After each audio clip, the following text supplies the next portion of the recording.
Экс-мэр Воркуты, а ныне президент Союза городов Заполярья и Крайнего Севера Игорь Шпектор поддержал инициативы представительства Коми по разработке плана развития Воркуты и Инты. По поручению президента России проект стратегического документа был подготовлен правительством региона и направлен на рассмотрение федеральные органы исполнительной власти.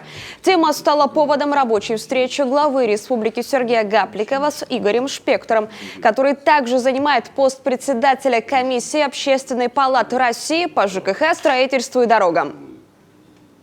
В обозначенные сроки президентом план был подготовлен. Были проведены соответствующие консультации с Миндальвостоком, с Минэкономикой, с Минэкономразвития. Ну и, конечно, всем соисполнителям, которые, естественно, были включены в соответствующий план, был этот план разослан. Игорь Шпектор, который отработал в качестве воркутинского градоначальника целых 9 лет, поддержал усилия руководства республики по разработке и принятию на федеральном уровне плана развития Воркуты и Инты. Также член Общественной палаты России выразил готовность оказать содействие в согласовании документов в правительстве Российской Федерации.